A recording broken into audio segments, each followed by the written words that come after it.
टड़ाड़ाड़ा। नमस्कार दोस्तों। हम्म, जय हिंद दोस्तों। उम्मीद है आप सभी एकदम तंदुरुस्त वीआईपी ब्यूटीफुल हैं। तो आज की इस क्लास में हम पिछले साल के क्लास 12th की बायोलॉजी में जो एमसीक्यू पूछा गया था उसी को डिस्कस करेंगे। देखिए, एमसीक्यू के माध्यम से हम डिस्कस क्या करेंगे, एमसीक्यू के माध्यम से आज हम पूरी बुक का रिवीजन करेंगे। मतलब जो जो एमसीक्यू जिस जिस चैप्टर से पूछा गया है उससे संबंधित हम उसके सारे क्वेश्चन भी पढ़ते हुए चलेंगे। तो मैं ज़रा टीवी में कमेंट ऑन कर दूं ताकि आप लोगों का कमेंट दिखाई दे। तो मैं तुरंत स्टार्ट कर रहा हूँ। ठीक, तो बताइए, अभी तक जितना बताया गया इतने में किसी को कोई दिक्कत परेशानी?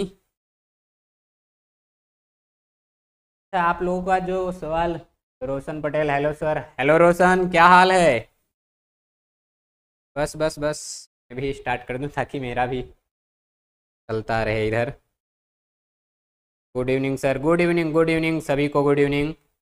तो जैसे ही आप लोगों को क्वेश्चन दिखाया जाएगा तो आप लोग अपना जो आंसर रहे जल्दी जल्दी भेजिएगा, क्योंकि मतलब पूरी बुक कवर करानी है तो थोड़ा फास्ट चलेंगे।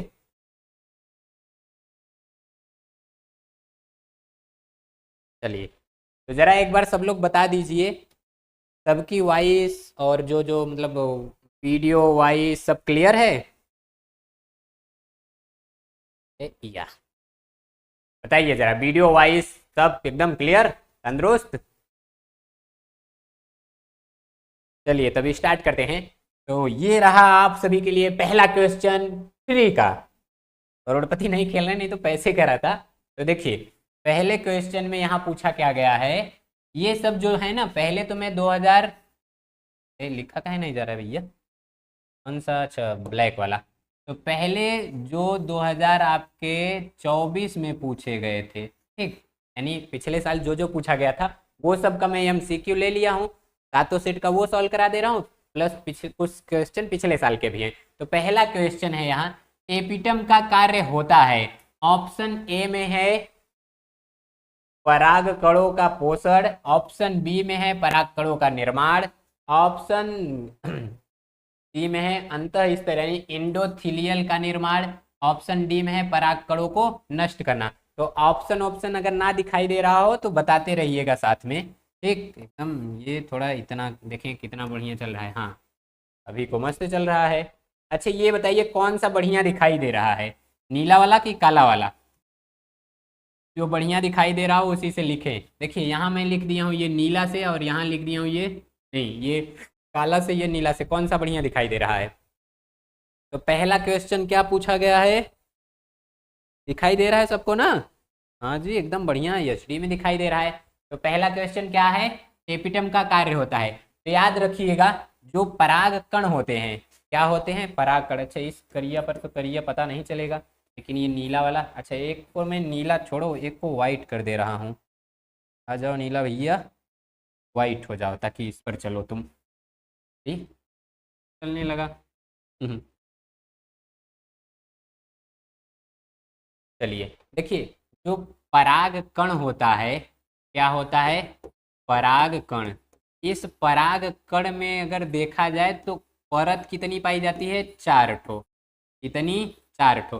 सबसे बाहरी परत जो रहती है उसको क्या कहते हैं? इपीडर्मिस, ये सबसे बाहर की परत है। और फिर दूसरा, या तो इसी को एक्टोडर्मिस भी कहते हैं। दूसरा जो रहता है वो है इंडोथीसियम। क्या है? इंडोथीसियम। तीसरा रहता है मिडिल लेयर। क्या रहता है? Middle layer. और चौथा रहता है टेपिटम। क्या रहता है?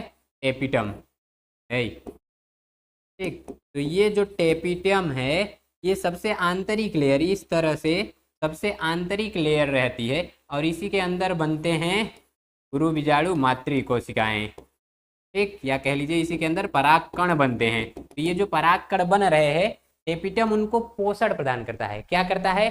पोषण प्रदान करता है। चलिए, ए रोशन ए, वाइट लीजिए। अच्छा हाँ, इधर लिखने के लिए वाइट लिए हैं। देखो, पराग कणों को पोषण प्रदान करना, तो ये पहला वाला ऑप्शन सही है। क्या है? पराग कणों को पोषण प्रदान करना। ठीक, तो क का ऑप्शन ए। ख को हम देखते हैं, निम्न में से कौन एक अपरदहारी है? बताइए, निम्न में से कौन एक अपरदहारी है? यहाँ केचुआ है, पक्षी है, मेढक है और हाथी है। तो इसमें से कौन एक अपराधारी है? ठीक, बताइए। अच्छा, यहाँ टेपिटम के अगर कुछ और कार्य देखें तो देखिए, एक तो ये परागकणों को पोषण प्रदान करेगा, उसके साथ साथ ये बाह्य चोल के निर्माण में भी सहायक होता है। टेपिटम के कार्य कभी कभी पूछ लिए जाते हैं, तो ये दो कार्य आप जानते रहिए। सर अपराधारी क्या होता है? अपराधारी यानी जो जमीन पर जो मरी हुई चीजें रहती हैं उन सबको एकदम तनिराव खाओ ले, नष्ट करे, या फिर जैसा भोजन कर रहा है वैसा ही भोजन बाहर निकाल दे। बताइए क्या होता है अपराधारी?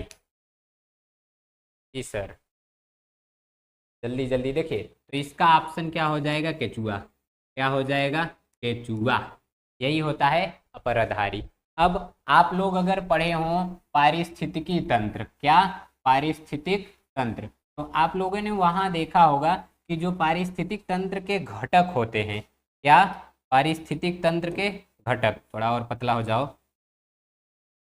तो ये जो पारिस्थितिक तंत्र के घटक होते हैं ये दो तरह के होते हैं। पारिस्थितिक तंत्र, इसके जो घटक होते हैं वो कितने तरह के? दो तरह के।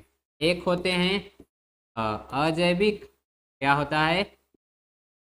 अजैविक यानी जिसमें श्वसन मतलब जो जिंदा ना रहे, और दूसरे होते हैं जैविक। क्या होते हैं?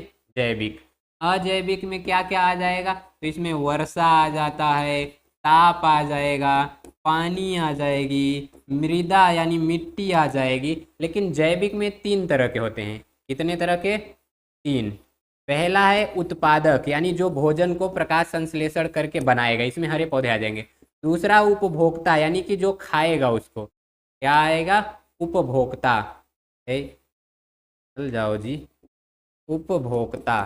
ठीक, और लास्ट में आ जाता है अपघटनकारी। अपघटनकारी, अपघटन, उपभोक्ता में जो जीव दूसरे जीवों को खाते हैं वो आ जाएंगे। उत्पादक में जो डायरेक्ट प्रकाश संश्लेषण करके भोजन बनाते हैं। अपराधारी में या अपघटन करता, इसमें जीवाणु और कवक आ जाते हैं। ठीक, तो यहाँ क्या क्वेश्चन पूछा है? अपराधारी यानी कि वही जो मिट्टी सिट्टी खाएं। क्या हो जाएगा? दो का भी ए। ठीक, तीसरा क्वेश्चन बताइए। तीसरे क्वेश्चन में कह रहा है कि ये जो डेंगू बुखार होता है उसका वाहक है। डेंगू बुखार का वाहक कौन है? तो यहाँ दो शब्द समझिएगा। कौन सा? दो शब्द। एक होता है रोगजनक, क्या होता है? रोगजनक। और एक होता है रोगवाहक। रोगजनक यानी जिसके कारण रोग हो, और रोगवाहक यानी कि जो रोगजनक को एक जीव से दूसरे के जीव में पहुंचा दे, उसी को क्या कहते हैं? रोगवाहक। तो क्वेश्चन पूछा है डेंगू। अच्छा, डेंगू बुखार का दूसर का नाम देखिए, यही दिया है हड्डी तोड़ बुखार। क्या है? हड्डी तोड़ बुखार। तो डेंगू का वाहक है, जल्दी जल्दी कमेंट कीजिए। चलिए 3 का सी, वेरी गुड। तो डेंगू का वाहक कौन है? Aedes aegypti. क्या होता है? मादा एडीज एजिप्टी। कौन? मादा एडीज एजिप्टी। अच्छा, मच्छरों के बारे में आया है तो चलिए मच्छरों के बारे में जरा जान ही लेते हैं। ये जो मच्छर होते हैं ना, मच्छर नहीं मच्छराइन। कौन? मच्छराइन। तो तीन मच्छर का नाम याद रखिएगा। कितने? तीन। एक होती है मादा एनाफिलीज। क्या होती है? मादा एनाफिलीज। एक होती है क्यूलेक्स, और एक होती है एडीज। तो ये देखिए, जो एनाफिलीज है ये मलेरिया उत्पन्न करती है। कौन सा रोग? मलेरिया। और जो क्यूलेक्स है ये हाथी पांव। कौन सा? हाथी पांव, यानी इसी को कहते हैं फाइलेरिया। क्या कहते हैं? फाइलेरिया। पैर हाथी के पैर के समान हो जाता है, इसीलिए इसको हथिया पांव कहते हैं। एडीज ये क्या करता है? ये डेंगू रोग फैलाता है। तो देखिए, महिलाएं हैं, पुरुष मच्छर एकदम सीधा साधा मेरी तरह होता है, महिलाएं ही चुड़ैल हैं। तो ये मच्छराइन में तीन मच्छराइन को ध्यान दीजिएगा। मादा एनाफिलीज मलेरिया फैलाएगी, मादा क्यूलेक्स हाथी पांव, मादा एडीज ये डेंगू फैलाएगी। अच्छा, हाथी पांव होता किसके कारण है? तो याद रखिएगा वुचेरेरियाई। क्या? वुचेरेरियाई बैंक्रॉफ्टी। ठीक, वुचेरेरियाई बैंक्रॉफ्टी। और ये किस संघ का है? तो ये है निमैट हेल्मिंथीज, या इसी को कहते हैं एस्क हेल्मिंथीज। इसका है एस्क हेल्मिंथीज।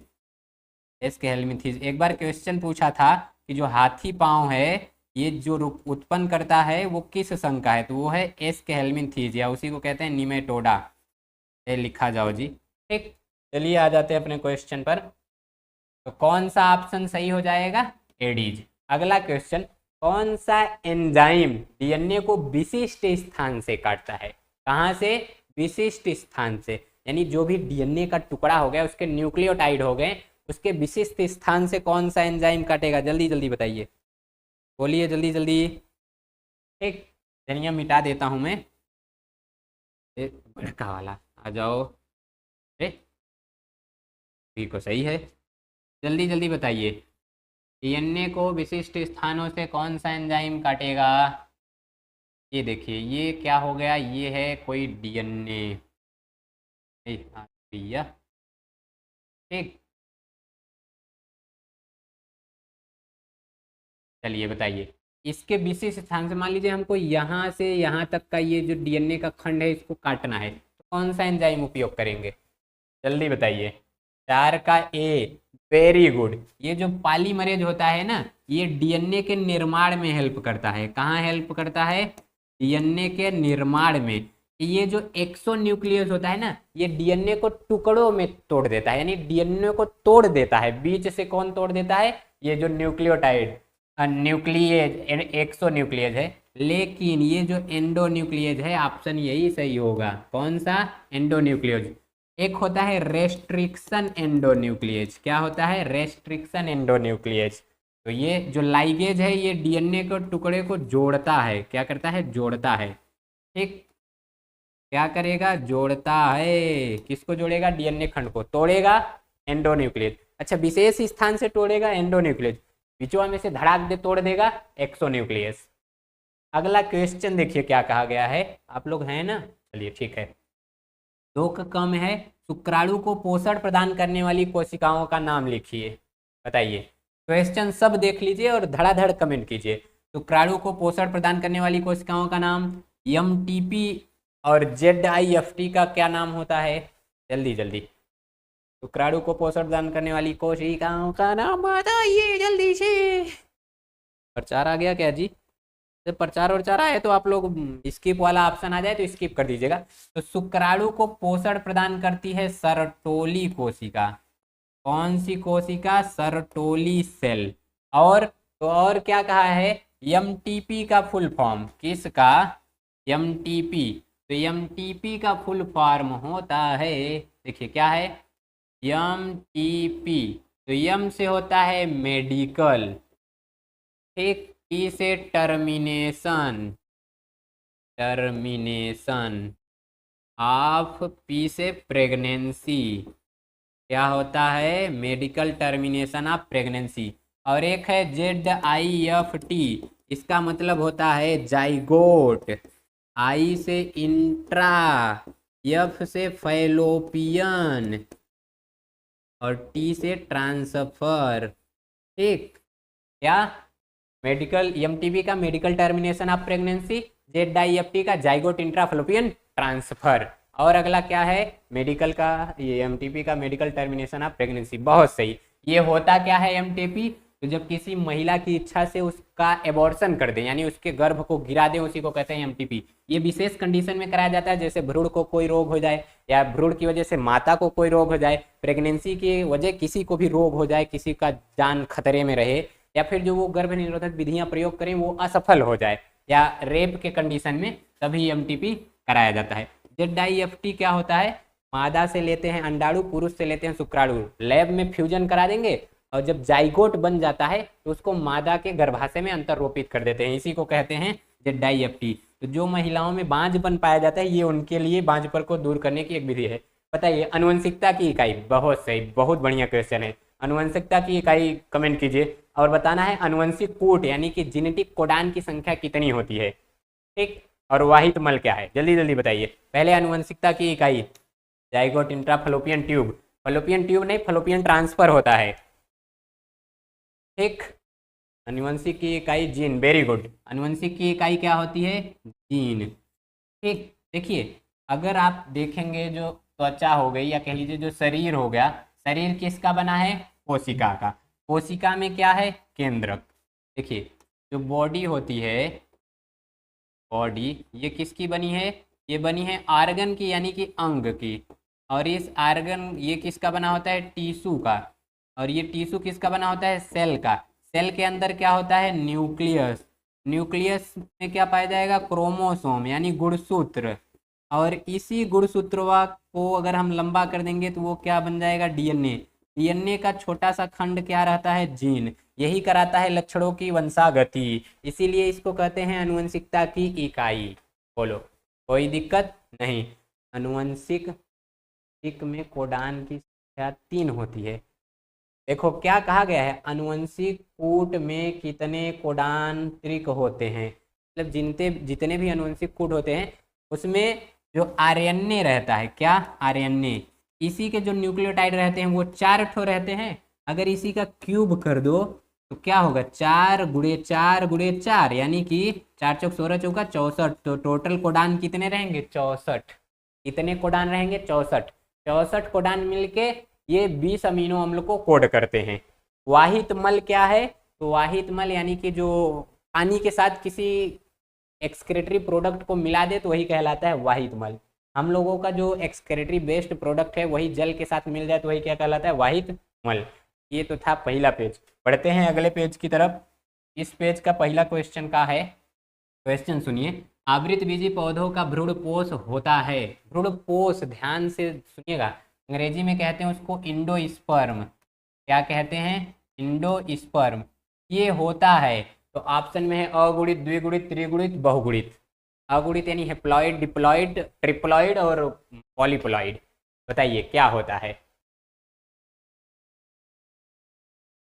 वाहित मल,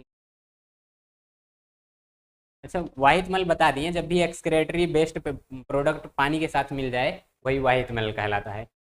ये बताओ जल्दी जल्दी, आवृतबीजी पौधों का जो भ्रूणपोष है वो क्या होता है। ठीक, तो देखिए आवृतबीजी भ्रूणकोश का जो मतलब आवृतबीजी पौधे का जो ये भ्रूणकोश होता है ये होता है त्रिगुणित। क्या होता है, त्रिगुणित यानी कि 3x। कौन सा सही हो जाएगा, ये तीसरा। ठीक, ये हो जाएगा सही, कोई दिक्कत नहीं है। ताकि नीचे वाला क्वेश्चन क्या, देखिए सही है ना, ये ऐसे। ठीक, पता चल रहा है कि हाँ कौन सा आंसर है, बहुत सही। अब यहीं पर जानते रहिए, ये जो पौधा होता है यानी जो आवृतबीजी पौधा है, क्या आवृतबीजी पौधा, आवृतबीजी पौधा में आप क्या क्या जानेंगे। देखिए जो भ्रूणपोष है, कौन, भ्रूणपोष। आप लोग तब तक अगला अगला क्वेश्चन बताते रहिए। बिडाल टेस्ट किस बीमारी का निदान, मतलब बिडाल टेस्ट किस बीमारी के निदान के लिए, परीक्षण के लिए किया जाता, बिडाल परीक्षण किस बीमारी के लिए किया जाता है, हैजा, मलेरिया, निमोनिया, टाइफाइड। आप लोग कमेंट करके बताइए रहिए, तब तक मैं इसे बताता हूँ। भ्रूणपोष होता है 3n यानी त्रिगुणित। और इसके साथ साथ तो जो पराग कण है ये होता है यन यानी अगुणित। क्या हो जाएगा, अगुणित। और जो अंड कोशिका है ये भी क्या होती है, अगुणित। इसके साथ साथ जो मातृ कोशिकाएं हैं, कौन, मातृ कोशिका, चाहे वो पराग मातृ कोशिका हो या गुरु बीजाणु मातृ कोशिका, वो क्या होती हैं, 2n होती हैं। ठीक, भ्रूण कोश क्या होता है, देखो भ्रूण कोश एक होता है, एक कोश होता है। भ्रूणपोष ये यन होता है। ये भी साथ में आप लोग जानते रहिए। अगला क्वेश्चन क्या है, बिडाल टेस्ट ये किससे संबंधित है, और आवृतबीजी, अरे वो आवृतबीजी हो गया, अगला अगला बताओ। आवृतबीजी कब भाई का खत्म हो गया जी, अगला। यानी सामने कंप्यूटर थोड़ा दूर है तो इसको पास में जाके देखना पड़ता है। तो देखिए ये बिडाल टेस्ट किस बीमारी से संबंधित, या बिडाल टेस्ट किस बीमारी के निदान में उपयोग किया जाता है, तो वो टाइफाइड के टाइफाइड। सही आंसर क्या होगा, टाइफाइड। अब आपको बताना है 108 लघु बीजाणु के निर्माण हेतु लघु बीजाणु मातृ कोशिका में कितने अर्धसूत्री विभाजन होंगे, जल्दी जल्दी बताइएगा। ठीक, ग वाला बताना है, 108 कोशिका बनाना है। अब उससे देखिए ये जो हैजा है, आप जानते रहिए हैजा दूषित पानी से होता है, किससे, संक्रमित दूषित पानी।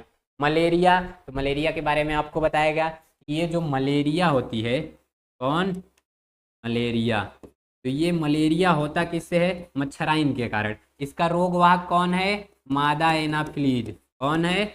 मादा एनाफ्लीज। और इसका रोगजनक कौन है? तो वो है प्लाज्मोडियम। कौन है? प्लाज्मोडियम। प्लाज्मोडियम। ठीक। और इसकी दवा बहुत फेमस है, जो कहते हैं कुनैन। क्या? कुनैन। ये प्राप्त किससे किया जाता है? सिनकोना वृक्ष से। सिनकोना वृक्ष के छाल से। वृक्ष के छाल से। ये कंपटीशन का क्वेश्चन। ठीक। मलेरिया के बारे में इतना जान गए। अगला क्या है? न्यूमोनिया। लो, छोटे बच्चों में होता है, ये एक जीवाणु संबंधित रोग है। क्या है? जीवाणु से संबंधित रोग। बोलो, कोई दिक्कत नहीं? आगे बढ़े। तो घ का सी, बेरी, अरे घ का, अरे पहले उससे ग का बी। बहुत सही। ग का क्या हो जाएगा? बी। देखिए, आप लोग याद रखिएगा, अगर कहीं भी कोशिका विभाजन, अगर सेल डिवीजन हो रहा है, क्या? Cell division. तो दो ठो सेल डिवीजन तो होता ही है। एक को होता है अर्धसूत्री और एक को होता है समसूत्री। देखिए, अर्ध का मतलब आधा, यानी यहाँ जो एक कोशिका रहेगी इससे चार कोशिका बनेगी। एक से कितनी बनेगी? चार बनेगी। ठीक। एक से कितनी बन गई? चार। ये है 2n, मतलब गुणसूत्रों की संख्या 2n, तो इसमें हो जाएगा n। ठीक। सब में क्या हो जाएगा? n। तो अर्ध सूत्र यानी गुणसूत्र की संख्या आधा। और समसूत्री में क्या होता है? एक कोशिका है, इससे दो बन जाएगी। क्या बन जाएगी? दो। और इसमें 2n है तो इसमें भी 2n होगा। यानी जनक और संतति में गुणसूत्रों की संख्या समान, समसूत्री। गुणसूत्रों की संख्या आधा जनक और संतति में जनक की तुलना में, तो वो है अर्धसूत्री। क्वेश्चन क्या था कि देखिए, अर्धसूत्री विभाजन कह रहा है कि नहीं? अर्धसूत्री यानी 27 में 4 का गुणा कर दीजिए, 108 आएगा, काम खत्म। सी का कह रहा है डाउन सिंड्रोम किसके कारण होता है? तो अंजलि का आया है सी। Very good. तो ये किसके कारण होता है? लिंग गुणसूत्र की एक, मतलब एक को कमी होने के कारण नहीं। ये जो डाउन सिंड्रोम है ना, इसमें जो गुणसूत्र हैं जनरली वो कितने रहते हैं? 46, लेकिन इसमें हो जाते हैं 47। कितने? 47। यानी एक की अधिकता हो जाती है। तो ये जो 2n था, उसके 2x या 2n, उसके साथ एक और x जुड़ जाता है। और वो जुड़ता किस में है? 21वें जोड़ा में। में 21वें जोड़ा में। तो आप लोग यहीं एक बात याद रखिएगा। क्या याद रखना है? एक बात याद रखिएगा, अगर गुणसूत्र से संबंधित, इसको आप लोग बगलियां वाला नोट्स करते रह चलिएगा। ये जो गुणसूत्र होता है, कौन सा रोग है? सिंड्रोम। ये जो सिंड्रोम है, सिंड्रोम में चार तरह का सिंड्रोम। देखिए, डाउन, इसमें कितने रहेंगे? 47। और किस में अधिकता होगी? 21वें जोड़े में। कहाँ? 21वें जोड़े में। ठीक। और तो इसके साथ साथ एक और रहता है क्या? Patau syndrome. इसमें किस में अधिकता होती है? तो इसमें इसमें भी 47 रहते हैं। कितने है? 47। तो इसमें 13वें में अधिक हो जाएंगे। और एक रहता है क्लाइन फेल्टर। क्लाइन फेल्टर, तो इसमें भी कितने? 47। और इसमें 18वें में एक की अधिकता हो जाएगी। और एक रहता है डाउन टर्नर। क्या? टर्नर। इसमें एक कम हो जाते हैं, इसमें 45 हो जाते हैं। तो ये जानते रहिए। क्वेश्चन पूछता है डाउन सिंड्रोम और क्लाइन फेल्टर सिंड्रोम में, नहीं, टर्नर में और क्लाइन फेल्टर में गुणसूत्रों की संख्या।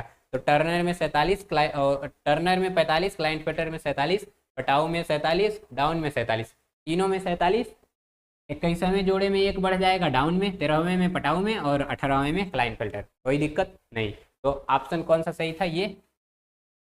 ठीक। ये वाला सही था। और त्रिसूत्रता मतलब तीन ठो हो जाएंगे, जनरली दो ठो रहते हैं। जैव विविधता की क्षति के दो कारण बताइए। जैव विविधता की क्षति यानी कि जो बायोडाइवर्सिटी है, जंगल को काट दे रहे हैं, तो इससे क्या हो जा रही है?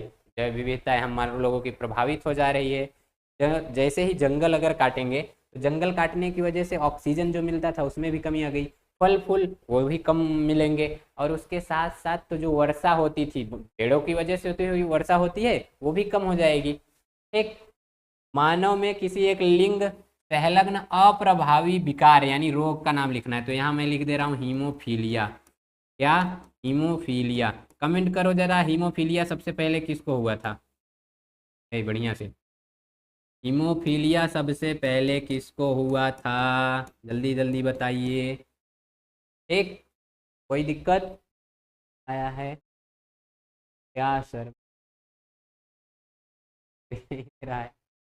और सब पता नहीं कहाँ है जी, और सब पढ़ने वाले नहीं है लगता है, बस वीडियो देखते हैं। वो लोग आंसर देंगे तो उनका जो आधार कार्ड है वो सब दिखाई देने लगेगा, मतलब उनकी जो आइडेंटिटी है वो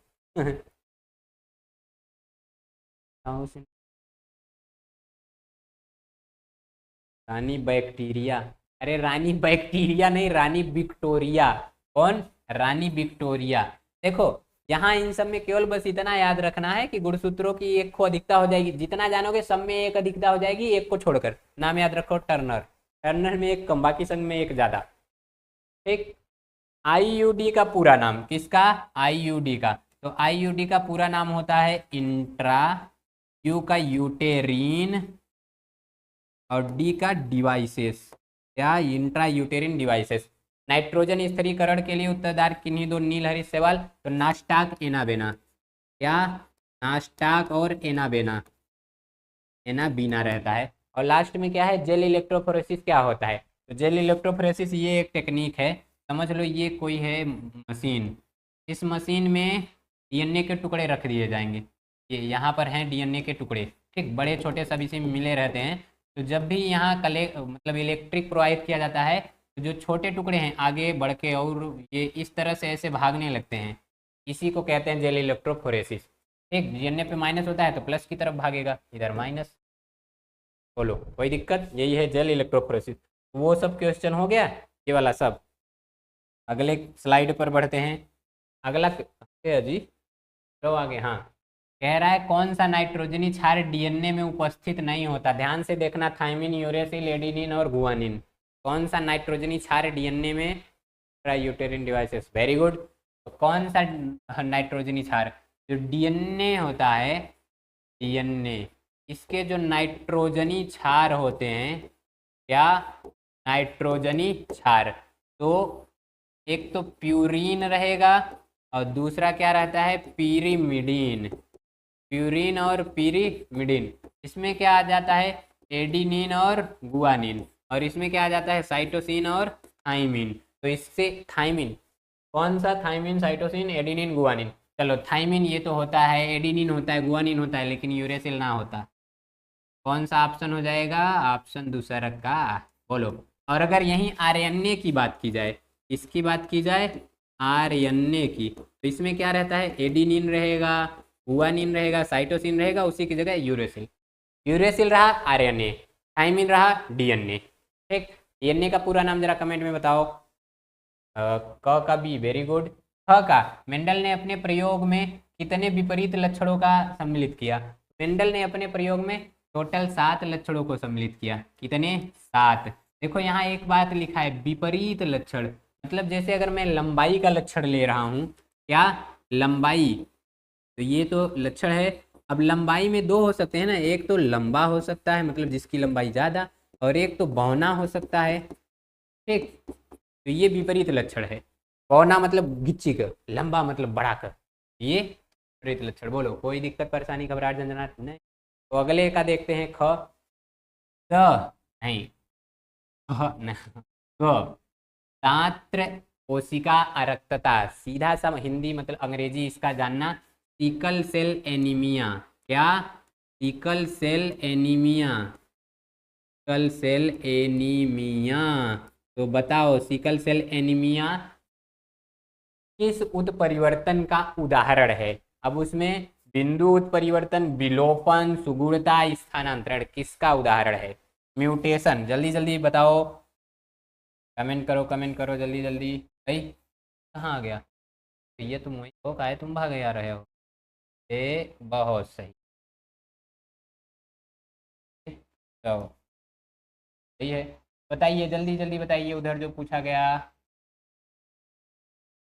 हाँ हाँ, मिट जाएगा। आओ, मिटा भैया। या, अरे हो, गायब हो गया। आ जाओ, आ गया। मैं ऐसे हाथ से ही ना मिटा दूँ? तो देखो, ये जो क्वेश्चन पूछा गया, क्या? ये जो सिकल सेल एनीमिया है, ये एक बिंदु उत्परिवर्तन है। क्या है? बिंदु उत्परिवर्तन, मतलब जो किसी एक बिंदु, किसी एक पार्टिकुलर जगह पे हो। और सर एग्रीकल्चर का क्लास कब चलेगा? बहुत जल्द ही चलेगा रोशन। तब तक ये वाला जो चल रहा है ये बताओ। डीऑक्सी राइबोज न्यूक्लिक एसिड, ठीक है, स्पेलिंग गलत है जी। विलोपन का मतलब होता है कि कोई टूट के बाहर चला जाए। क्या होता है? टूट कर बाहर चला जाए। सुगुणता मतलब जैसे 2 है 4 हो जाए, 8 हो जाए, इस तरह से वो जितना है उतने के गुना में बढ़ता रहे। स्थानांतरण मतलब जैसे 2 ठो अगर जीन है, यहाँ एक ये है और एक ये है, और ये है एक ये है, तो इसका कुछ भाग उस पर चला जाए, इसका कुछ भाग इस पर चला, इसी को कहते हैं स्थानांतरण। अगला है परागकण पुष्प के किस अंग के भीतर निर्मित होते हैं? यानी पुष्प के किस अंग के अंदर परागकण बनते हैं? आप लोग क्वेश्चन पढ़ते मान सबका पढ़ रहे हैं, एक तरफ से मारते हुए चलिए। रोशन ओके सर, घ का ए, वेरी गुड। तो परागकण कहाँ बनते हैं? तो गलत वाला वेरी गुड जी। सही क्या होगा? परागकण बनते हैं, बताओ बताओ बताओ, जल्दी जल्दी जल्दी जल्दी बताओ। हाँ, लघु बीजाणु धानी। कहाँ? लघु बीजाणु धानी।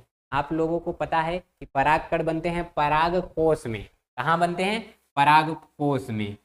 ठीक, कहाँ बनते हैं? पराग कोश में। और लघु बीजाणु धानी पराग कोश का ही दूसर का नाम का है, लघु बीजाणु धानी। ठीक, गुरु बीजाणु धानी यानी कि जहाँ ये आपका मादा युग्मक बनेगा, यानी ये जायांग जो है ये आपका जो पौधा रहता है, क्या पौधा, अब इसमें जो नर है उसको कहते हैं पुंकेसर। क्या कहते हैं? पुंकेसर, या इसी को कहते हैं पुमंग। ठीक, और जो मादा है, औरत है जो, उसको कहते हैं जायांग, और जायांग की इकाई को कहते हैं स्त्री केसर। ठीक, तो मादा भाग जायांग, मादा जननांग स्त्री केसर, नर भाग पुमंग, नर जननांग पुंकेसर। अब इसमें नर युग्मक जो होता है वो होता है परागकण, और परागकण बनता कहाँ है? पराग कोश में या तो परागधानी में।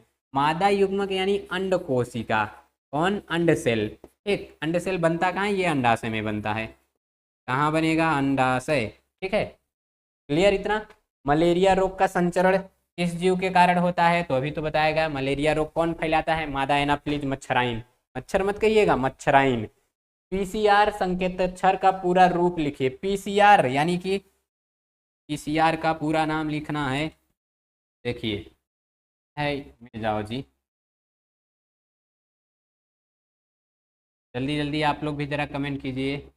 पीसीआर, इसका पूरा नाम हो जाता है पॉलीमीरेज, सी से चैन, आर से रिएक्शन, पॉलीमरेज चैन रिएक्शन। इसका मतलब है कोनो एक चीज दे दीजिए, उसी का वो हजारों कापी बना देगा, उसी को कहते हैं पॉलीमरेज चैन रिएक्शन। मादा एनाफ्लिज, वेरी गुड। अगला क्या है? किसी एक पारजीनी जंतु का नाम बताइए। पारजीनिक जंतु यानी कि ऐसा जंतु जिसमें दूसरे का जीन प्रवेश कराया गया है। देखिए, पारजीनी जंतु कई बार पूछता है, तो ऐसा जीव जिसमें दूसरे का जीन प्रवेश कराए रहे, उसी को क्या कहते हैं? पारजीनी जंतु। जैसे में क्या कहते हैं? पारजीनी गाय ले लीजिए, पारजीनी चूहा ले लीजिए, पारजीनी गाय ले लीजिए, कुछ भी एक यही पूछ लिया जाता है। जीएमओ का फुल फॉर्म, तो इसका फुल फॉर्म जानते रहिए, जेनेटिकली मॉडिफाइड ऑर्गेनिज्म। क्या? Genetically modified organism. यहाँ पारजीनी जंतु का नाम पूछा है, पारजीनी पौधा पूछते हैं तो बीटी काटन, बीटी कपास, बीटी आलू, बीटी टमाटर, सब। इसमें बीटी का क्या मतलब होता है? बैसिलस थ्यूरिंजिएसिस, ये भी आगे बताया जा रहा है। ऐश्वर पांडे, गुड, थैंक यू भैया। चलिए अगला देखते हैं। इसमें पहला क्वेश्चन क्या कह रहा है? निम्न में से किसकी मौजूदगी के कारण परागकण जीवाश्म के रूप में भी अच्छी तरह संरक्षित रहते हैं? जैसे में ये देखिए, ये कौन हो गया? तो ये हो गए परागकण भैया। अब ये देखिए, इसका जो बाहरवा वाला परत है ना, इस बाहर वाले परत को इसको कहते हैं एक्साइन है। बाहर वाले को क्या कहते हैं? एक्साइन। और ये जो अंदर वाला है इसको कहते हैं इंटाइन। तो ये जो एक्साइन है ये बना होता है स्पोरोपोलोनिन का। इसका बना होता है स्पोरोपोलोनिन। और ये अभी तक ज्ञात ऐसा पदार्थ है जिसमें आप तेजाब ले जाके फेंक दीजिए, कोई प्रभाव नहीं, ठंडी गर्मी कोई प्रभाव नहीं, तो इस पर अम्ल क्षार का कोई प्रभाव नहीं पड़ता। इसी के कारण ये जो परागकण है जहां पर गिर जाएगा तो हजारों साल बाद भी एकदम निकलेगा, वो हो अमी जिंदा है, तो क्या हो जाएगा? स्पोरोपोलोनिन। कौन सा ऑप्शन? दूसरा। अच्छा, ये जो पेक्टिन होता है, पेक्टिन और सेलुलोज ये दोनों मिलकर इसकी दूसरी परत बनाते हैं इंटाइन। ठीक, और तो ये जो सेलुलोज है पदार्थ का, जो पौधे होते हैं उनका जो सेल वॉल रहता है वो किसका रहता है, सेलुलोज का। ठीक, अगला क्या है, निम्न में से किसने प्रतिपादित किया कि जीवन का विकास अंगों के उपयोग और अनुपयोग के कारण होता है। यानी किसने कहा कि जीवन का विकास अंगों के उपयोग और अनुपयोग के कारण होगा। जिस अंग का उपयोग जितना ज़्यादा करेंगे वो उतना ज़्यादा विकसित हो जाएगा, और जिसका उपयोग नहीं करेंगे विलुप्त हो जाएगा। एग्जाम्पल समझिए, आप लोग बचपन से दाएं हाथ से लिखते आए हैं तो दाएं हाथ से एकदम फास्ट लिखेंगे, और अगर कह दिया जाए बाएं हाथ से लिखने के लिए तो आंगनबाड़ी वाले गधेले की तरह लिखेंगे। क्यों? क्योंकि उससे ज़्यादा प्रैक्टिस नहीं किए हैं। ठीक, क का बी, ख का क्या होगा, जल्दी जल्दी कमेंट कीजिए। ये क्वेश्चन सब पढ़ते मान आप लोग आंसर भेजिए, बाकी मैं तो बता तो रहा हूँ। जल्दी बताइए क्या हो जाएगा, ख का हो जाएगा लैमार्क। ठीक, क्या, लैमार्क।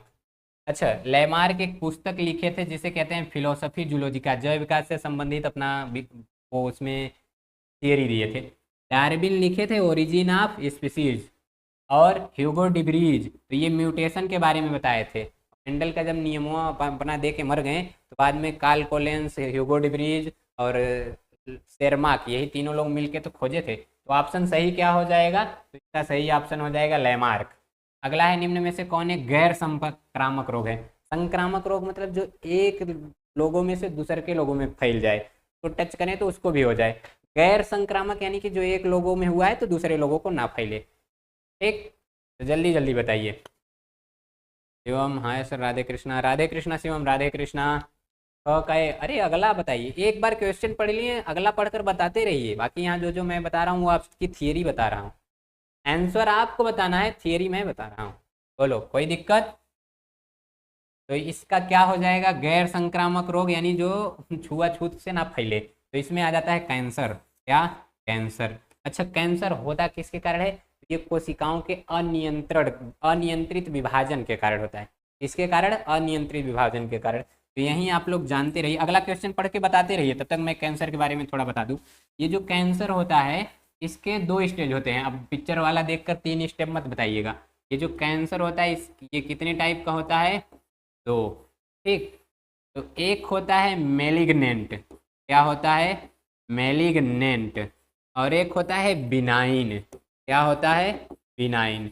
बिनाइन का मतलब जहाँ जिस अंग में कैंसर हुआ है वहीं सीमित रहे, उसी को कहते हैं बिनाइन। अगर स्किन में हुआ है स्किन में सीमित रहे, फेफड़ा में हुआ है फेफड़ा में सीमित रहे, लीवर में हुआ है लीवर में रहे, उसको क्या कहेंगे, बिनाइन।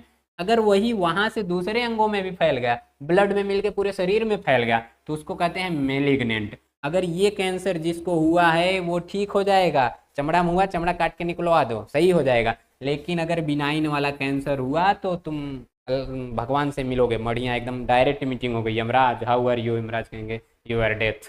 ठीक, यू आर डेड।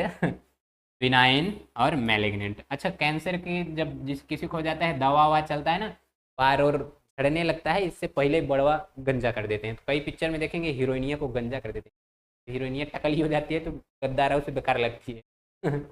तो यहाँ देखिए कौन सा सही हो जाएगा, कैंसर। अगला है, परपोषी कोशिकाओं में विजातीय डीएनए को प्रवेश कराने के लिए निम्न में से कौन सी विधि का प्रयोग किया जाता है। यानी कोई जीव हो गया, उसका कोशिका ले लिए, अब इस कोशिका में दूसरे का डीएनए प्रवेश करा दें, इसी विधि को क्या कहेंगे, जल्दी जल्दी बताइए। हो का ये, वेरी गुड। क्या, सूक्ष्म अंतःक्षेपण, बहुत सही। पर इसका ये होगा इनमें से सभी, क्या होगा, इनमें से सभी, जल्दी जल्दी बताओ क्या होगा, इनमें से सभी। सूक्ष्म अंतःक्षेपण मतलब 2 लोगों का डीएनए लेके नया जीव बना दे। बायोलिटिक्स मतलब एक लोगों के कोशिका के अंदर, अच्छा, सूक्ष्म अंतःक्षेपण का मतलब कि जो दूसरा जीन है उसको डायरेक्ट न्यूक्लियस में सुई लगा के प्रवेश करा दे, न्यूक्लियस में सुई लगा के। और इसका बायोलिटिक्स का मतलब कि दो जीवों का जीन लेके मिला के नया जीन बना दे। और ये जो होता है अहानिकारक रोगजनक, यानी यहाँ एक वेक्टर रहेगा। क्या, वेक्टर यानी कि समवाहक। तो ये जो समवाहक है इसमें दूसरे का जीन प्रवेश कराएंगे। तो ये कुल मिला जुला के सभी विधि में दूसरे का जीन प्रवेश करा रहे हैं नहीं, तो ये हो जाएगा इनमें से सभी, कोई दिक्कत नहीं। तो चलिए क्वेश्चन पढ़कर जल्दी जल्दी आंसर बताते रहिएगा। तो सब क्वेश्चन एक तरफ से पढ़ के आप आंसर बताइए, बाकी एक एक मैं डिस्कस कर रहा हूँ। पहला क्या है, वह स्थान बीजांड का वह स्थान जहाँ बीजांड वृंत जुड़ता है वो कहलाता है। तो देखिए जो बीजांड होता है उसका स्ट्रक्चर कैसा रहता है, आ जाओ भैया स्ट्रक्चर बनाया जाए। ये कुछ इस टाइप का रहता है बीजांड। देखिए कुछ इसी तरह का बीजांड रहता है क्या, के अंदर ये कुछ ऐसे ऐसे कोशिकाएं, ठीक, इधर 3 समान कोशिकाएं। तो देखिए ये जो भाग है इसको कहते हैं बीजांड द्वार यानी कि माइक्रोपाइल। अंग्रेजी में लिखूं तो कोई दिक्कत नहीं, अंग्रेजी में जल्दी हो जाएगा ना। है, हाँ तो ये हो गया माइक्रोपाइल। क्या हो गया, माइक्रोपाइल। और तो ये क्या है, इसको कहते हैं चलाजा, ठीक उसका उल्टा भाग। और ये क्या है, तो ये है एग सेल, यही तो है फीमेल गैमीट। और ये सहायक कोशिकाएं हैं, ये हैं सेकेंडरी सेल या कह लीजिए इसी को पोलर सेल कहते हैं, इसे एंटीपोडल सेल। तो ये है इसका फ्यूनिकिल। क्या है, फ्यूनिकिल। क्वेश्चन क्या कह रहा है कि वह स्थान जहाँ बीजांड वृंत यानी फ्यूनिकिल बीजांड से जुड़ता हो, तो यहीं तो जुड़ रहा है ना, यहीं जुड़ रहा है कि नहीं। तो कहते हैं हाइलम। क्या कहते हैं, हाइलम। हाइलम को हिंदी में कहते हैं नाभिका। क्या कहते हैं, नाभिका। तो कहाँ है, ये जल्दी बताइए। ये देखिए हाइलम नाभिका यहाँ है कि नहीं, तरह हो जाएगा क का। एक माइक्रोपाइल दिखाई दे रहा है। निभाग, ये चला जाए इसी को कहते हैं निभाग। और एग सेल तो यहाँ बन गया एग सेल। ठीक, बताइए कोई दिक्कत नहीं। क का सी, ख का डी, वेरी गुड। ख का डी नहीं होगा, क का सी, वेरी गुड सही है। ख का क्या होगा, टीबी के टीके का नाम है। टीबी यानी ट्यूबरकुलोसिस और बी से बैक्टीरियम। हाँ, ट्यूबरकुलोसिस माइकोबैक्टीरियम रहता है, माइकोबैक्टीरियम ट्यूबरकुलोसिस, इसी जीवाणु के कारण टीबी होता है। तो इसका जो टीका है वो रहता है BCG। का पूरा नाम हो जाता है बैसिलस कॉलमेट, और जी का मतलब कुछ जिनवाइन करके कुछ होता है। ये जो DPT है ना, ये डिप्थीरिया और टिटनेस के लिए लगता है, यानी डिप्थीरिया और परटूसिस और टिटनेस।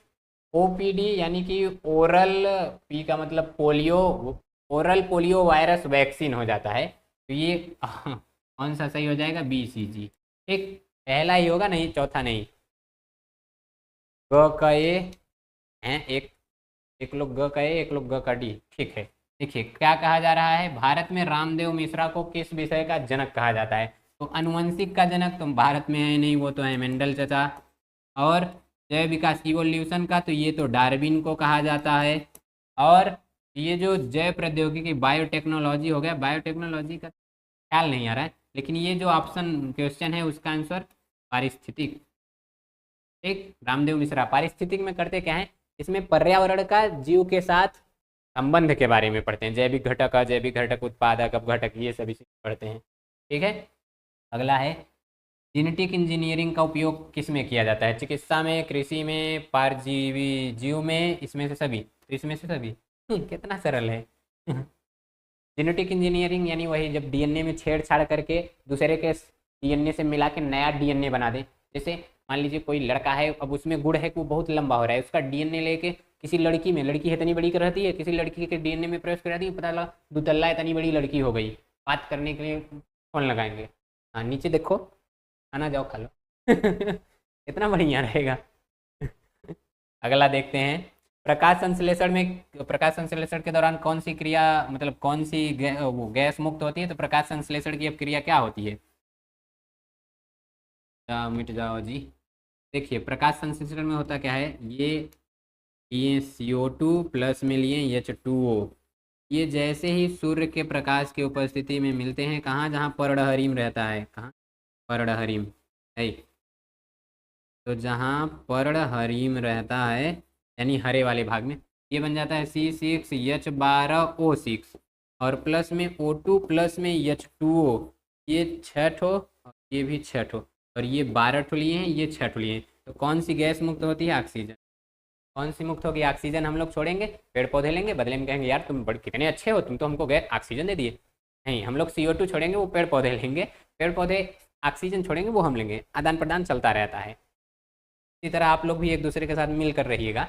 आप जो फेयर बनाए हैं दूसरे दोस्त को दीजिएगा, दूसरे का फेयर अपना ले लीजिएगा, फिर अपना वाला मांग कर दोनों रख लीजिएगा। डीएनए अणु को कौन सा एंजाइम तोड़ता है? डीएनए को तोड़ देगा। ठीक, अगर तोड़ने की बात आएगी तो यहाँ रहता है एक्सोन्यूक्लियेज। क्या रहता है? एक्सोन्यूक्लियेज। और अगर विशेष स्थान से तोड़ने की बात आएगी तो वहाँ रहता है एंडोन्यूक्लियेज या एंडोन्यूक्लियेज, या कहीं कहीं रेस्ट्रिक्शन एंडोन्यूक्लियेज आर ई करके रहता है। ठीक, कोई दिक्कत इतने में नहीं। Oxygen gas, very good. चलो आगे की तरफ। नेक्स्ट क्वेश्चन है, आनुवंशिक रूपांतरित पौधा है, जल्दी जल्दी बताइए। बीटी मक्का, बीटी काटन, बीटी राइस, इनमें से सभी। यहाँ जो बीटी शब्द है इसका मतलब समझ लीजिए, ये जो बी और टी है तो इसका मतलब होता है बैसिलस, टी का मतलब थ्यूरिन जिएसिस, थ्यूरिन जिएसिस। ठीक, मतलब ये जो ये एक जीवाणु है, क्या है? एक जीवाणु है। तो ये जो बैसिलस थ्यूरिनजिएसिस जीवाणु होता है, इसका जीन प्रवेश करा देते हैं पौधों में, तो वो जो पौधे होते हैं जहाँ बंजर संजर रहता है वहाँ पर भी उग जाते हैं, और वो ज़्यादा पानी वानी खाद की उनको ज़रूरत नहीं होती, खुद में दूसरे इंसेक्ट से खुद की सुरक्षा खुद ही कर लेते हैं, एक आखो टॉक्सिन भी स्रावित कर देते हैं। तो कभी आपको क्राई प्रोटीन, क्राई जीन पूछे तो उसके बारे में यहाँ लिखेगा। Restriction endonuclease, very good. क का डी, बहुत सही। तो क्या हो जाएगा? इनमें से सभी। अच्छा, बीटी काटन, बीटी मक्का, बीटी राइस में बीटी का क्या मतलब है? बैसिलस थ्यूरिनजिएसिस। ये है क्या? एक जीवाणु है। अगला, निम्न में से कौन एक कूट फल है? कूट फल यानी असत्य फल, यानी इसी को कहते हैं आभासी फल। कौन सा फल? आभासी फल। तो बताइए आभासी फल कौन है? अंगूर, आम, अमरूद, सेब। कौन? नान नान गधेलो जानता है कौन? सेब। सेब क्या है? आभासी फल। अच्छा, ये जो आभासी फल होता है ये क्या होता है? ये जो आभासी फल होता है ना, कौन? आभासी फल। अगर आप पढ़कर तब तक आप बताते रहिए। आभासी फल का जो विकास होता है ये अंडाशय से नहीं होता, अंडाशय से नहीं होता। अंडाशय को छोड़कर पुष्पासन, बाह्य दलपुंज, दलपुंज उन सब से हो सकता है। सेब पुष्पासन से बनता है, अंडाशय से नहीं, इसलिए आभासी फल। आवृत बीजी पौधे के भ्रूण कोश में गुणसूत्रों की संख्या 3x। अभी ये तो पिछले क्वेश्चन था शायद। देखो क्वेश्चन बोर्ड, यूपी बोर्ड जो है वो रिपीट करता है। ये 3x या 3n, 3x त्रिगुणित, सब एक ही बात है। टाइफाइड का रोगजनक, जल्दी जल्दी बताइए। टाइफाइड स्कैरिस के कारण, अमीबा के कारण, पैरामीशियम के कारण, साल्मोनेला के कारण, किसके कारण होगा? टाइफाइड का रोगजनक बताइए। अच्छा, टाइफाइड ये जो है ना जीवाणु के कारण होता है। तो जीवाणु के कारण जितने रोग होते हैं उसका एक ट्रिक है, पंडित का टिक न्यू। तो देखिए, पी से प्लेग, क्या? प्लेग। टी से टिपथीरिया, और त से तपेदिक। ठीक, और का से काली खांसी, काली खांसी है, खांसी। और टी से टिटनेस, नहीं, टी से टिटनेस। और क से एक और रहता है कुष्ठ रोग। ठीक, और न्यू से न्यूमोनिया, न्यूमोनिया। ये पंडित का टिक न्यू एक ट्रिक है, उससे इतने रोग हो जाते हैं। ठीक, जल्दी जल्दी बताइए। टाइफाइड को ही हिंदी में तपेदिक कहते हैं शायद। तपेदिक है रोग होता है, हाँ, टाइफाइड को ही हिंदी में तपेदिक कहते हैं। बताइए टाइफाइड का रोगजनक कौन है? का डी, वेरी गुड। कौन है? साल्मोनेला। इसका पूरा नाम क्या होता है? Salmonella typhi, salmonella typhi. और पात्र निषेचन क्या होता है? इसमें पुरुष से शुक्राणु लेते हैं और मादा से अंडाणु लेते हैं, दोनों को लैब में मिलाकर मादा के अंदर प्रवेश करा देंगे, इसी को कहते हैं पात्र निषेचन। दूध से दही कौन बैक्टीरिया बनाता है? तो ये बनाता है लैक्टोबैसिलस लैक्टिस। कौन? Lactobacillus lactis. आरएनए डीएनए में कौन सी शर्करा? आरएनए में पाई जाती है डीऑक्सी, आरएनए में राइबोज शर्करा और डीएनए में डीऑक्सी राइबोज शर्करा। भारत में हरित क्रांति के जनक, अच्छा जहाँ जहाँ स्टार लगे हैं ना वो सिलेबस में नहीं है, वो कट गया है। ठीक, वैसे भारत में हरित क्रांति के जनक थे स्वामी, पता नहीं कौन से नाथन, स्वामी नाथन जानते रहिए। मानव में गुणसूत्रों की संख्या तो ये होते हैं 46। कितने? 46। और बात करें तो 23 जोड़ा। कितने? 23 जोड़ा। ये जो गुणसूत्र होते हैं, कौन? गुणसूत्र। ये जो गुणसूत्र होते हैं दो तरह के होते हैं, एक रहता है ऑटोसोम, मतलब जो महिला और पुरुष में समान रहे, और एक रहता है हेट्रोसोम। कौन सा? हेट्रोसोम। तो इसकी जो संख्या है वो 44 होती है, यानी 22 जोड़ा। और ये नर में रहता है यक्स वाई, और मादा में यानी महिला में रहता है यक्स यक्स। ठीक, ये गुणसूत्र था।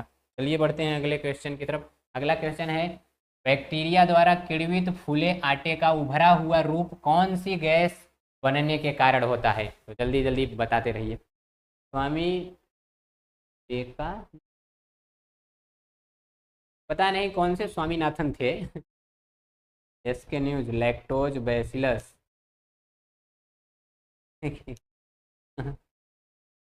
देखिए कहाँ गया वो वाला जी। दूध से दही जो बनता है ये लैक्टोज बैसिलस नहीं, ये बैसिलस एक जीवाणु है और लैक्टोज उसमें पाई जाने वाली शर्करा है। जो दूध होती है का खोज कौन किया ये तो हमको नहीं पता। दूध देखिए इसमें जो शर्करा रहती है उसका नाम है लैक्टोज। क्या है? लैक्टोज। और ये जो शर्करा है ये है डाइसैकेराइड। पाली ये जब आप लोग जैव पढ़ेंगे तो वहाँ रहेगा डाइसैकेराइड। और तो इसका जो प्रोटीन है ये क्या है? शर्करा। अगर दूध के प्रोटीन की बात करें तो इसमें पाया जाता है केसीन प्रोटीन। कौन सा प्रोटीन? Casein protein. इसी केसीन प्रोटीन के कारण जब आप दूध को उबालते हैं तो उसके ऊपर साड़ी पड़ जाती है, लेकिन अगर आप पानी को उबालिए तो उसमें साड़ी नहीं पड़ेगी। क्यों? क्योंकि जो गर्म करने से प्रोटीन के अणु रहते हैं पास पास आके एकदम पकड़ लेते हैं एक दूसरे को, ना छोड़ चाइना दे। ठीक, केसीन के कारण। और दूध दही में किसके कारण बदलता है? वो बदलता है लैक्टोबैसिलस लैक्टिस के कारण। ठीक, ये एक जीवाणु है। क का बी।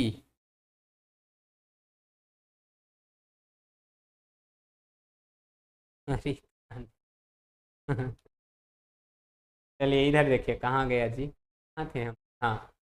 इसने पुष्टि की कि डीएनए एक अनुवंशिक पदार्थ। अनुवंशिक पदार्थ क्या होता है पहले ही आपको बता दिया जाए। ऐसे पदार्थ जो लक्षणों की वंशागति कराएं। जैसे मम्मी काली हैं तो पुत्री को भी काली बना दे, तो ये लक्षणों की वंशागति। मम्मी के हाथ में 5 उंगली, पुत्री के भी हाथ में 5 उंगली। मम्मी का नाखून एकदम नुकीला नुकीला तो बिटिया का भी नाखून एकदम खरबटा चुड़ैली की नहीं, तो ये वंशागति हो जा रही है। ये कौन करवाता है? अनुवंशिक पदार्थ। अनुवंशिक पदार्थ का नाम क्या है? नाम है गुणसूत्र। ज़्यादा फेमस है डीएनए के नाम से। ठीक, इसी के छोटा सा पार्ट ले लीजिए जीन। और इसको कंफर्म किसने किया था? तो हर्शे और चेज ने। किसने कंफर्म किया था? हर्शे और चेज। ठीक, इसके पहले भी ग्रिफिथ चचा चूहा पकड़ के अपना प्रयोग किए, लेकिन वो कंफर्म नहीं थे, बस बताएं कि कुछ तो है जो मरवा दे रहा है चूहना को। फिर उसके बाद आए एवेरी मैकलियार्ड मैकार्टी, वो कंफर्म कर दिए थे, लेकिन एकदम वीआईपी वाला मोहर ठप्पा कौन मारा? हर्शे और चेज। ठीक, घास परिवार के बीज पत्र को क्या कहते हैं? तो उसको कहते हैं प्रशल्क। क्या कहते हैं? प्रशल्क। और अच्छा, ये जो वाटसन क्रिक है ना, ये डीएनए की द्विकुंडली संरचना दिए थे। डीएनए का डबल हेलिक्स मॉडल कौन प्रस्तुत किया था? वाटसन और क्रिक। डबल हेलिक्स मॉडल वाटसन और क्रिक। ठीक, और तो क्रोमोसोमी यानी गुणसूत्री विकार का उदाहरण है। जल्दी जल्दी बताइए। टर्नर, हीमोफीलिया, वड़ानता, फिनाइल कीटोन्यूरिया। ये तो अभी आपको कुछ देर पहले बताया गया ना। का बताइए। अरे क का नहीं बताएं क्या? क का ये होगा, ये CO2। अरे कहाँ भाग जा रहे हो जी? क का होगा CO2, ये गैस। अरे भैया इधर आओ। हाँ, CO2। देखते हैं रोटियां करिया जाती है तो वो रोटियां काली किसके कारण होती है? इसी के कारण। ब्रेड खाएंगे, ब्रेड पाव रोटी खाएंगे तो देखेंगे एकदम स्पंज मुलायम रहता है, वो भी किसके कारण? इसी के कारण। रोटियां को ज़्यादा गर्म कर दीजिए एकदम कड़ी हो जाएगी, हल्का गर्म कीजिए मुलायम रहेगी। इसमें से कौन सी गैस? CO2। इसमें काला काला धब्बा CO2 के कारण। ठीक, ये बहुत गर्म गैस है, तापमान बढ़ा देती है। तो अगला बताइए गुणसूत्री विकार है। घ का है, वेरी गुड। गुणसूत्री विकार कौन सा है? टर्नर।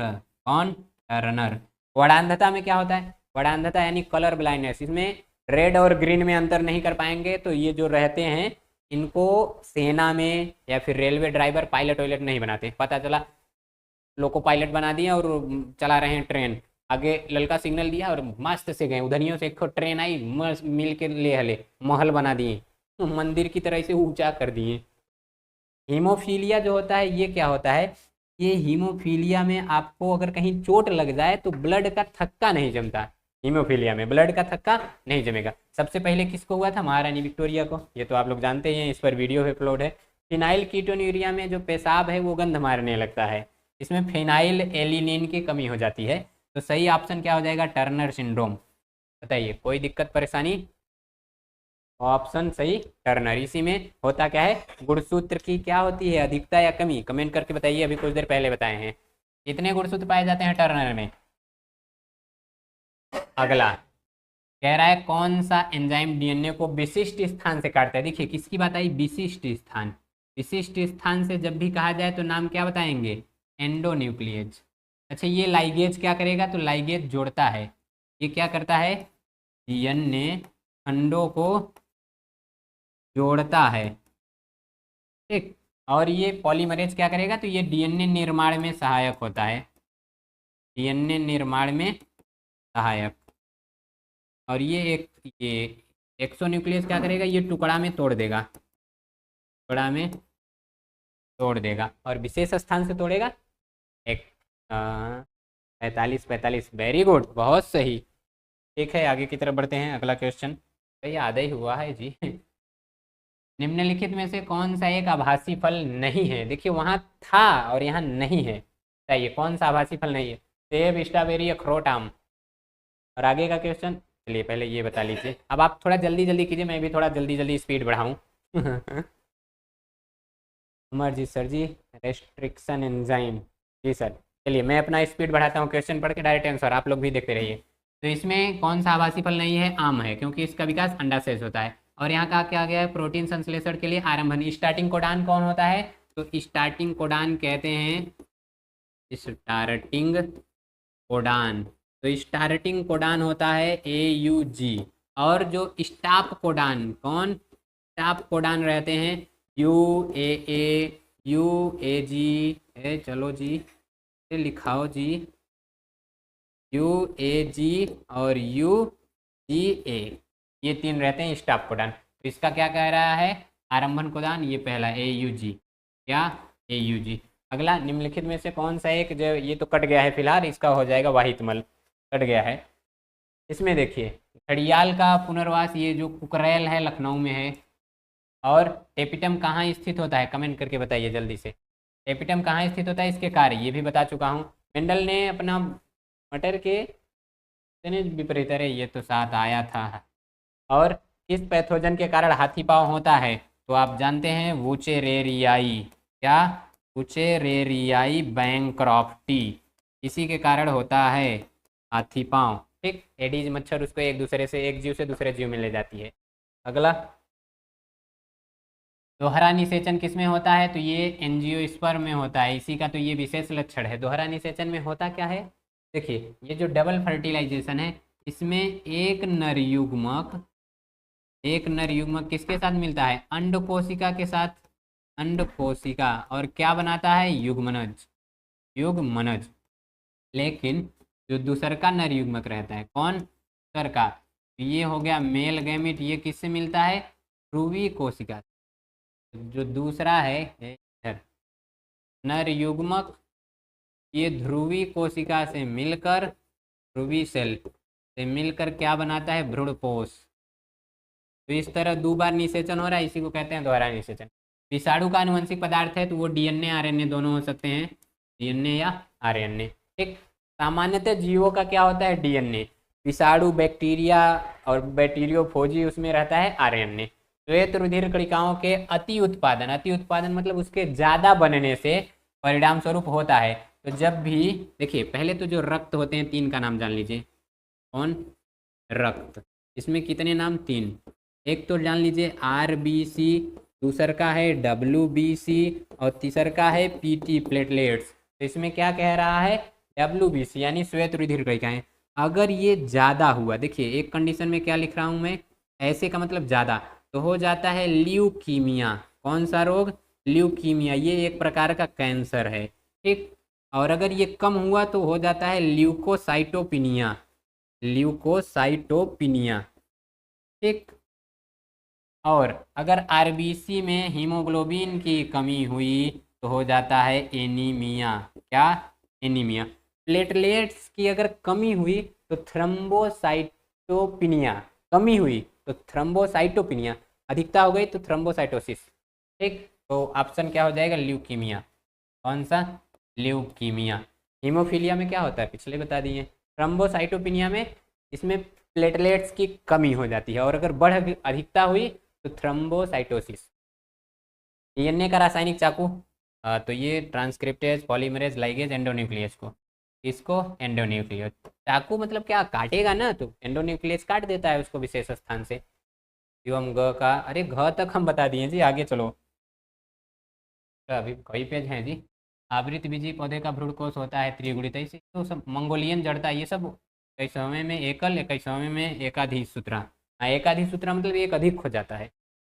हड्डी तोड़ बुखार का वाहक है एडीज। अरे वापस आने लगा क्या, आनुवंशिक रूपांतरित पौधा है सब। अरे 12 से वही चलने लगा क्या, एक मिनट आगे देखें। नहीं नहीं, भ्रूणपोष की कोशिकाएं होती हैं त्रिगुणित।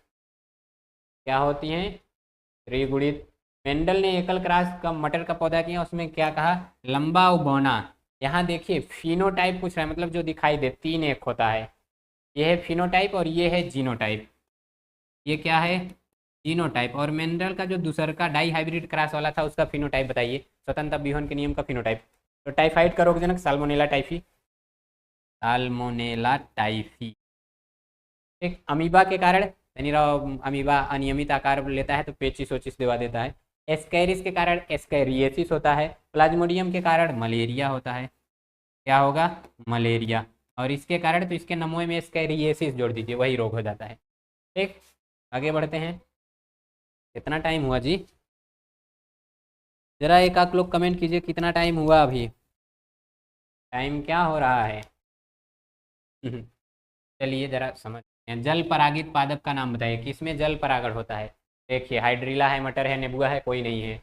किसमें होगा जल परागण, वेलिस्नेरिया, हाइड्रिला, इसी में हो जाता है जल परागण, यानी परागण जल द्वारा हो। तो परागण जिसके द्वारा होता है वही नाम दे देते हैं। जल द्वारा हुआ जल परागण, हवा द्वारा हुआ वायु परागण, और कोई कीट मकोड़ा मधुमक्खी उधमक्खी हो गई उसके द्वारा हो गया कीट परागण। कोई लड़की गई गार्डन में ऐसे फूलों को छू रही है तो उसको कहते हैं लड़की परागण। निम्न में कौन कूट फल है, सेब। हाँ लुल्लू फल, बार बार। भ्रूणकोश में गुणसूत्रों की संख्या 3। चलो 112 लघु बीजाणु बनने के लिए कितने बार समसूत्री विभाजन होगा, जल्दी जल्दी इसका कमेंट करिए। 112, 28 हो जाएगा। नया क्वेश्चन नहीं आ रहा है, हाँ लीजिए। विश्व जैव विविधता दिवस कब मनाया जाता है, कमेंट कीजिए। अच्छा ये जान लीजिए, ये जो 22 मार्च है इसमें जल दिवस मनाया जाता है। कौन सा दिवस, जल दिवस। और ये जो 22 अप्रैल है ये पृथ्वी दिवस। तो जल दिवस और पृथ्वी दिवस। 5 जून को विश्व पर्यावरण दिवस। कौन सा, पर्यावरण दिवस। और बचा कौन, 22 मई, तो 22 मई का इसका ऑप्शन दे दो, विश्व जैव विविधता दिवस। जैव प्रौद्योगिकी में बीटी क्या है, तो मैं बताया था बैसिलस थ्यूरिंजिएसिस क्या है, ये एक प्रकार का जीवाणु है। तो बैसिलस थ्यूरिंजी क्या है, जीवाणु है, ये सही हो जाएगा। मेंडल का प्रायोगिक पौधा था, ये बताओ जरा, आप लोगों को बताइए, तब तक मैं ये बताता हूँ। फाइलेरिया बीमारी उत्पन्न होती है जीवाणु से, फफूंद से। फाइलेरिया है ना, हाँ फाइलेरिया शैवाल से होता है, फफूंद से, जीवाणु से सूक्ष्म कृमि। ये जो सूत्र कृमि है इसका मतलब वही एस्क हेलमिनथीज।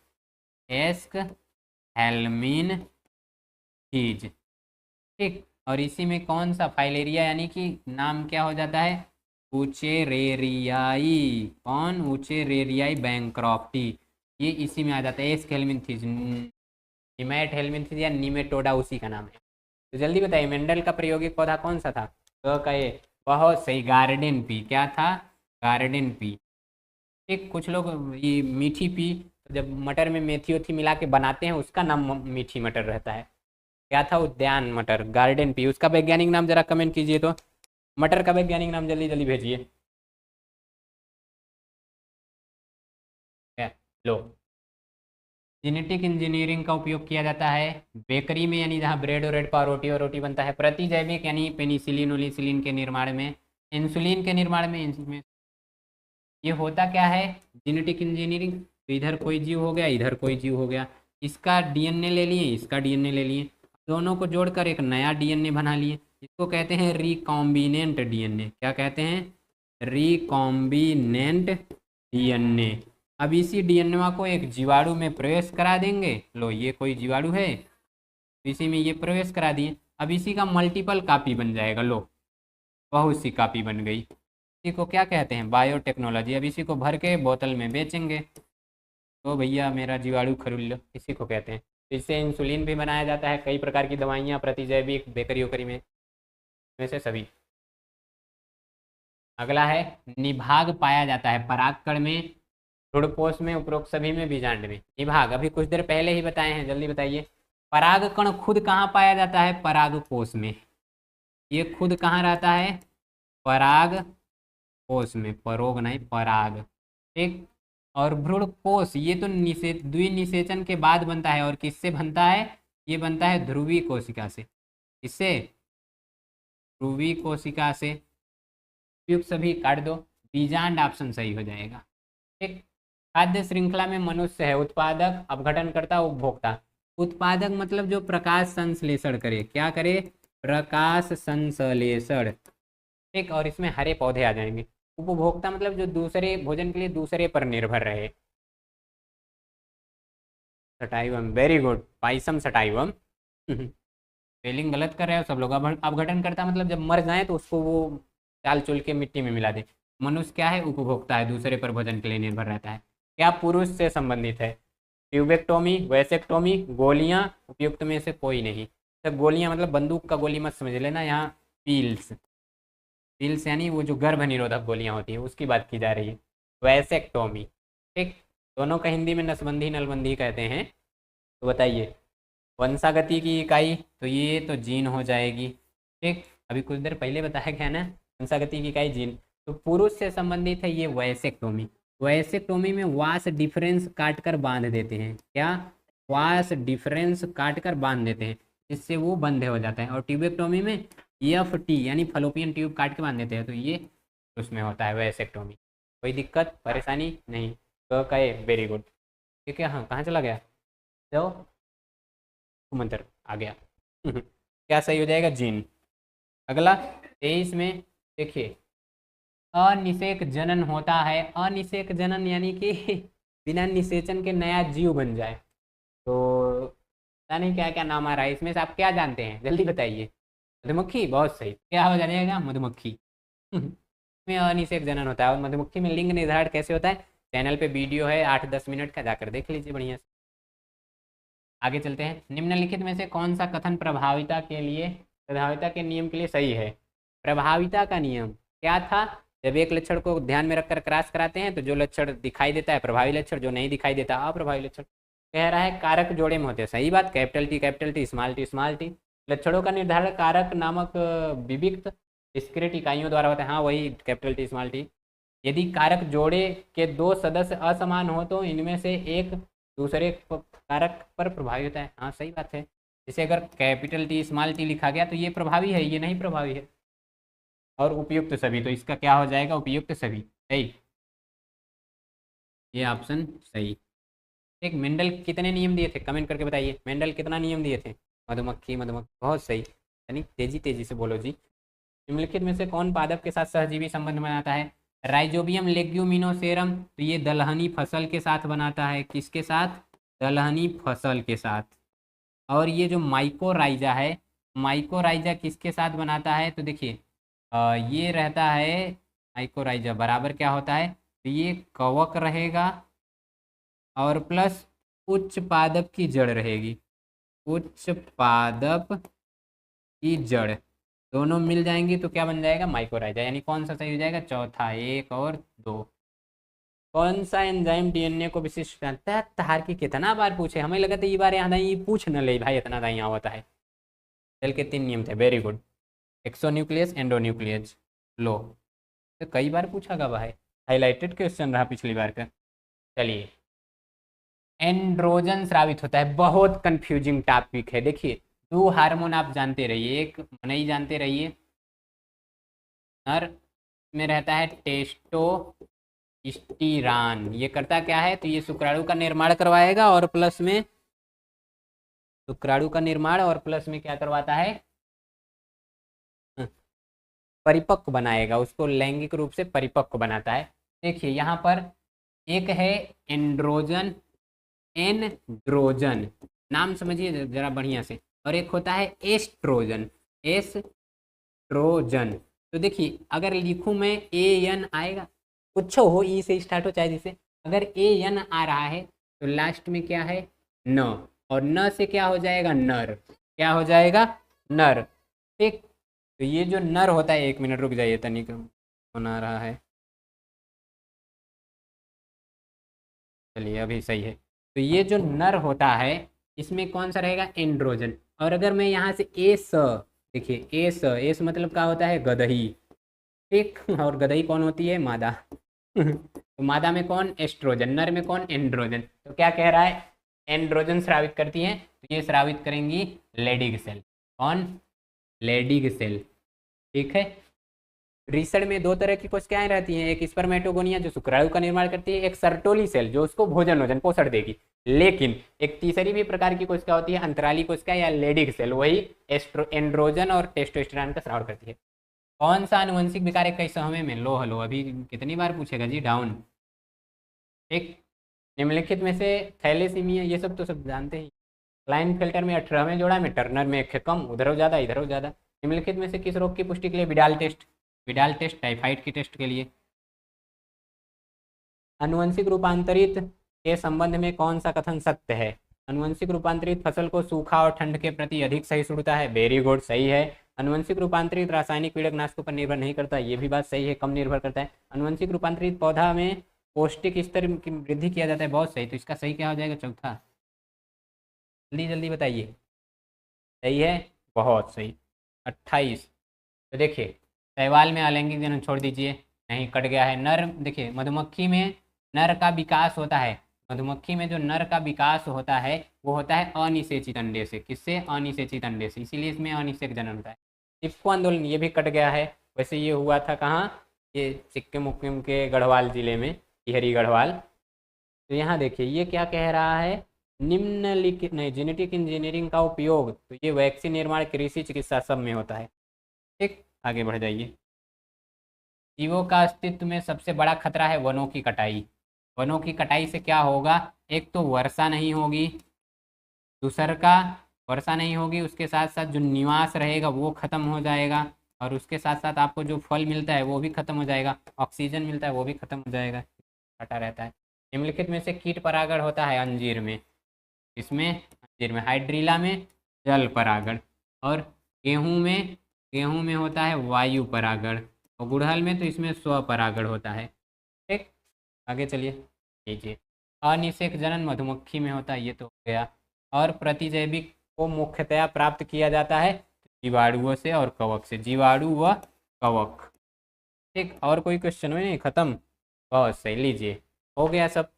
बताइए कोई दिक्कत नहीं, जितने क्वेश्चन थे सब खत्म, आ जाओ आ जाओ आ जाओ। आ गया क्या,